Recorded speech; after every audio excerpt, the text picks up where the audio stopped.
마태복음 1장 예수 그리스도의 계보.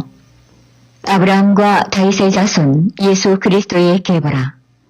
아브라함이 이삭을 낳고 이삭은 야곱을 낳고 야곱은 유다와 그의 형제들을 낳고 유다는 다말에게서 베레스와 세라를 낳고 베레스는 헤스론을 낳고 헤스론은 람을 낳고 람은 아미나답을 낳고 아미나답은 나손을 낳고 나손은 살문을 낳고 살문은 라합에게서 보아스를 낳고 보아스는 룻에게서 오벳을 낳고 오벳은 이새를 낳고 이새는 다윗 왕을 낳으니라.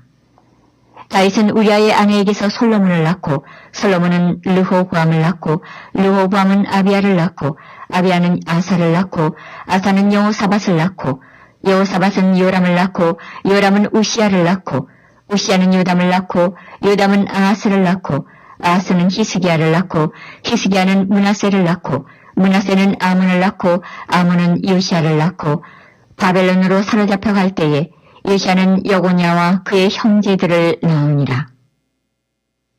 바벨론으로 사로잡혀간 후에 여고냐는 스알디엘을 낳고 스알디엘은 스룹바벨을 낳고 스룹바벨은 아비훗을 낳고 아비훗은 엘리야김을 낳고 엘리야김은 아소르를 낳고 아소르는 사독을 낳고 사독은 아킴을 낳고 아킴은 엘리훗을 낳고 엘리훗은 엘르아사를 낳고 엘르아사는 mat단을 낳고 mat단은 야곱을 낳고 야곱은 마리아의 남편 요셉을 낳았으니 마리아에게서 그리스도라 칭하는 예수가 나시니라. 그런즉 모든 대수가 아브라함부터 다윗까지 14대여 다윗부터 바벨론으로 사로잡혀갈 때까지 14대여 바벨론으로 사로잡혀간 후부터 그리스도까지 14대더라. 오늘 우리가 함께 읽은 마태복음 1장 1절로부터 17절에 있는 말씀은 예수 그리스도의 족보를 아브라함으로부터 시작해서 예수님 때까지 42대를 세 부분으로 나누어서 기록하고 있습니다. 1절부터 6절까지는 아브라함에서부터 솔로몬, 그리고 7절부터 11절까지는 솔로몬에서부터 여고냐 시대까지, 그리고 12절부터 17절은 여고냐에서부터 예수 그리스도까지의 족보를 기록하고 있습니다.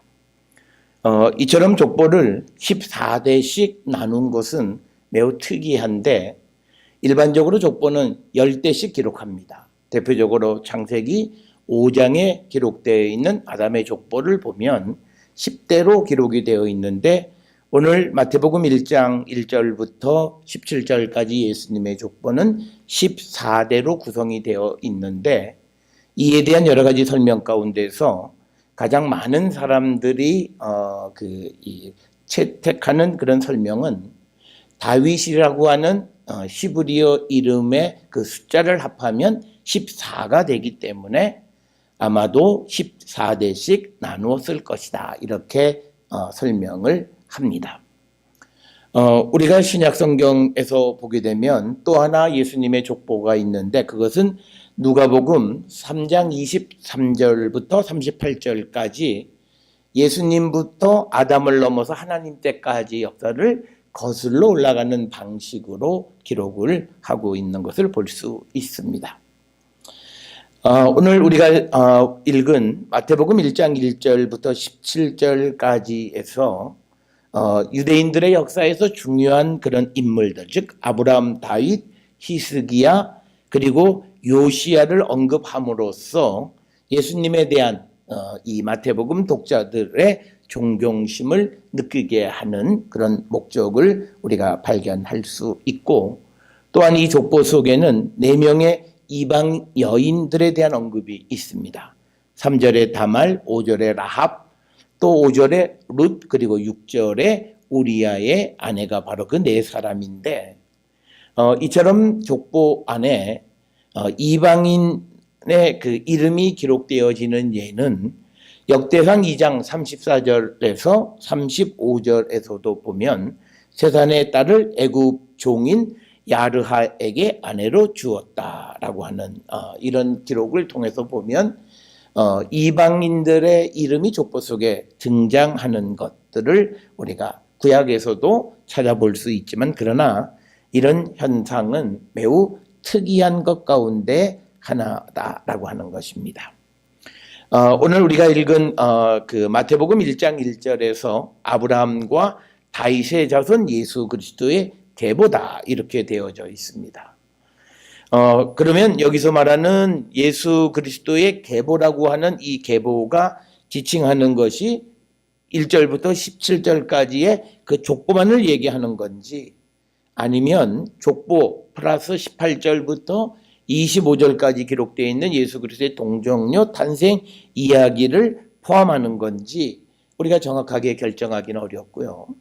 어떤 극단적인 주석가들은 마태복음 전체를 의미한다 이렇게 주장하기도 합니다. 그러나 대부분의 주석가들은 적어도 1장 25절에 예수님의 동정녀 탄생 이야기까지 포함하는 것으로 이해를 합니다.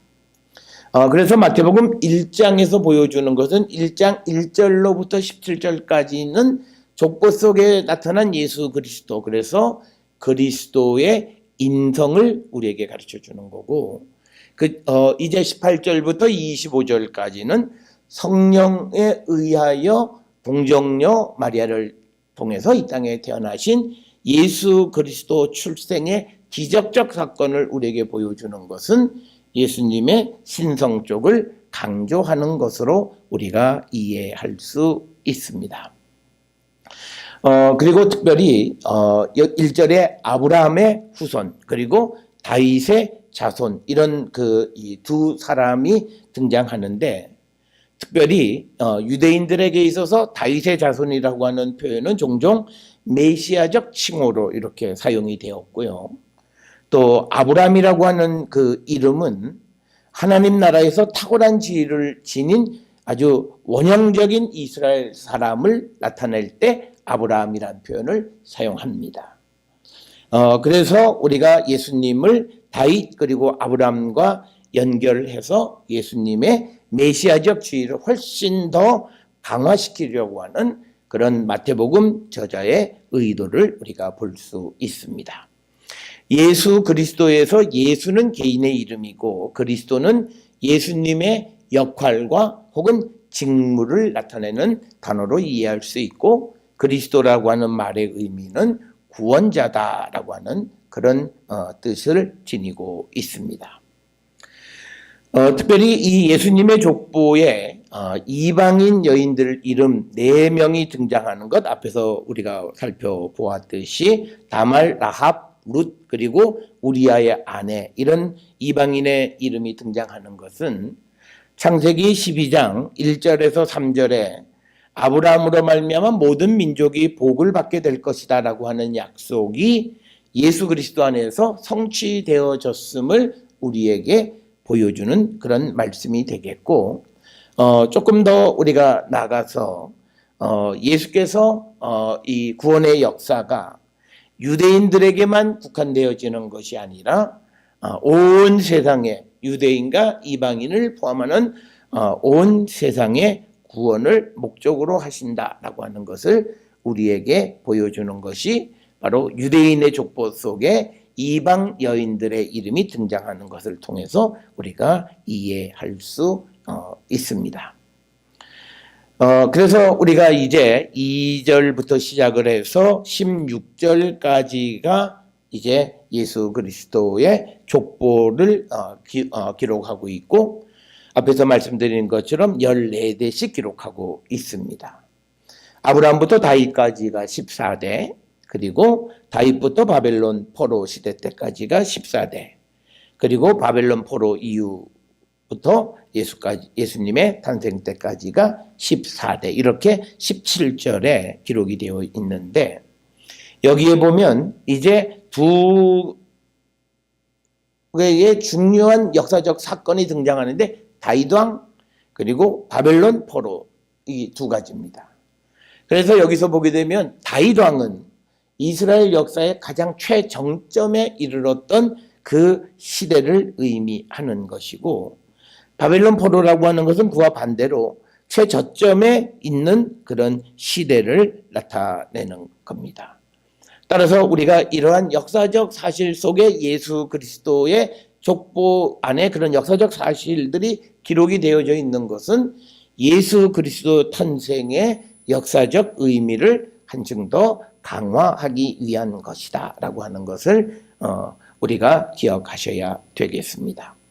이제 2절부터 16절까지에 나타나 있는 쭉 예수님의 족보 가운데에서는 이 18절부터 25절에 등장하는 어떤 동정녀 개념이 전혀 등장하지 않는다라고 하는 겁니다. 그 이유는 앞에서도 말씀을 드렸습니다만 이제 동정녀 탄생에 관한 이야기는 이제 18절부터 25절에 자세히 설명을 하고 있기 때문에 그렇다라고 하는 것을 우리가 이해하시면 되겠습니다. 따라서 오늘 우리에게 주시는 이 예수 그리스도의 족보, 이 예수 그리스도가 이 땅에 오신 것은 유대인뿐만 아니라 온 세상을 구원하기 위해서 이 땅에 오신 예수 그리스도, 그리고 그분이 이 땅에 오신 사건은 매우 역사적이고 매우 구체적인 역사적 정황 속에서 이 땅에 오신 하나님의 아들 예수 그리스도를 우리에게 보여주고 있다라고 하는 것입니다. 따라서 우리는 이제 인간의 몸으로 이 땅에 오신 예수 그리스도의 인성, 그리고 예수 그리스도가 이 땅에 오신 그 사건의 역사성을 오늘 이 족보 속에 나타나 있는 그 예수 그리스도의 모습을 통해서 우리가 다시 한번 고백하는 자들이 되어야 할 줄 믿습니다. 많은 이들이 예수님의 탄생에 관해서 특별히 이제 18절부터 25절의 동정녀 탄생에 관한 이야기도 우리가 그것을 잘못 이해하면 그것을 마치 신화적인 사건으로 이해하는데 그것은 굉장히 잘못된 것이고, 오늘 우리가에게 보여주시는 것처럼 예수 그리스도가 이 땅에 오신 사건은 매우 역사적인 사건이고 바로 우리를 구원하기 위해서 구체적인 역사적 현장 속에 등장하신 구원자 예수 그리스도. 그래서 우리가 믿는 예수 그리스도의 역사성에 대해서 우리가 온전히 고백하고 또한 그것을 널리 증거하는 그런 성도의 삶을 살아가는 자들이 되어야 할 줄 믿습니다. 우리는 하루하루 살아가면서 예수 그리스도가 왜 육신의 몸을 입고 이 땅에 오셨는가를 우리는 늘 기억하면서 그 성육신 사건 속에 담겨 있는 하나님의 크신 사랑과 하나님의 큰 자비와 긍휼을 기억하면서 항상 감사하는 그런 성도의 삶을 살기로 결단하는 우리 모든 성도들이 될 수 있기를 주의 이름으로 축원합니다.